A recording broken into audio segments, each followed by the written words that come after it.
बातमी मुंबईतून आहे। मुंबईत भाजप शिंदे सेनेचा जागा वाटपाचा फॉर्म्युला ठरलाय। भाजप 140 तर शिंदे सेना 87 जागा लढवणार असल्याचं समजतंय। भाजप आपल्या कोट्यातून आरपीआयला जागा देणार असंही सध्या समोर येत आहे। त्यामुळे अखेर महायुतीचा हा जो जागा वाटपाचा तिढा आहे तो सुटलेला आहे। मुंबईतली ही बातमी आहे। भाजप शिंदे सेनेचा जागा वाटपाचा फॉर्म्युला ठरलेला आहे आणि त्या फॉर्म्युलानुसारच भाजप 140 तर शिंदे सेना 87 जागा लढवण्यावर आता सध्या शिक्कामोर्तब झालाय आणि त्यासोबत भाजप आपल्याच कोट्यातून म्हणजे 140 जागांपैकीच काही जागा आरपीआयला देणार असल्याचं देखील कळतंय। त्यामुळे मुंबई महापालिकेच्या निवडणुकांसाठी भाजप शिंदे सेनेची एकत्रित रणनीती ठरलेली आहे आणि त्यानुसारच सध्या जागा वाटपाचा प्रश्न देखील सुटलेला आहे। या संदर्भात अधिकची माहिती देत आहेत आपले प्रतिनिधी गणेश कवडे। गणेश, काय सांगाल? सध्या जागा वाटपाचा तिढा सुटलेला आहे। मुंबईत भाजप 140 जागा लढणार आहे।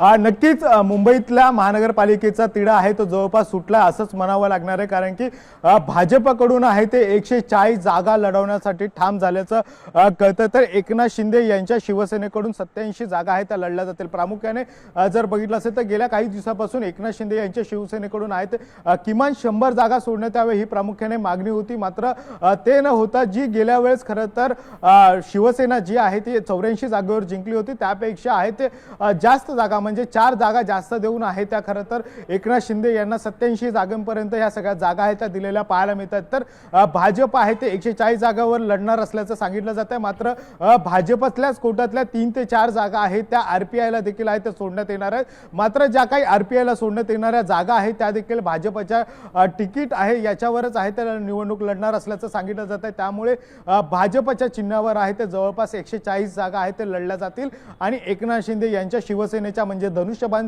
चिन्हावर आहे ते 87 जागा आहेत त्या लढल्या जातील। कारण की कुठेतरी आग्रहाची भूमिका होती की सर्वाधिक जागा शिवसेनेला मिळाव्यात यासाठी ही मागणी आहे ती होताना पाहायला मिळत होती। साम टीव्ही देखील आहे ती वारंवार सांगत होतं की 70 ते 80 जागा आहेत त्या एकनाथ शिंदे यांच्या शिवसेनेला आहेत त्या सोडल्या जातील आणि तशाच पद्धतीचा कुठेतरी फॉर्म्युला आहे ती निश्चित झालेला पाहायला मिळतं आणि या फॉर्म्युला निश्चित झाल्यानंतर या सगळ्या जागांची नावं आहेत ती मात्र सोमवारपर्यंत आहे ती डिक्लेअर केली जाऊ शकतात। कारण की जर नावं डिक्लेअर केली तर कुठेतरी बंडखोरी होऊ शकते। यासाठी ही जो फॉर्म्युला आहे तो जरी निश्चित झाला असला तरी जागा वाटपातली जी काही उमेदवारांची निश्चिती आहे ती सोमवारीच निश्चित केली जाणार आहे। कारण सावध पवित्र आहे तो घेतला जातोय कारण की बंडखोरी मोठ्या प्रमाणात होण्याची शक्यता आहे ती वर्तवली जाते। जर ही बंडखोरी झाली तर कुठेतरी या बंडखोरीचा फायदा आहे तो ठाकरे गटाला होऊ शकतो आणि तीच कुठेतरी बंडखोरी टाळण्यासाठी आता उमेदवारी निश्चिती आहे ती मात्र सोमवारी होईल अशा पद्धतीने सूत्रांकडून माहिती मिळते। नक्कीच धन्यवाद दिलेल्या या सविस्तर माहितीसाठी। त्यामुळे सोमवारी जागा वाटपाच्या या फॉर्म्युलावर शिक्कामोर्तब होणार आहे आणि तेव्हाच आकडेवारी खरी ती समोर येईल।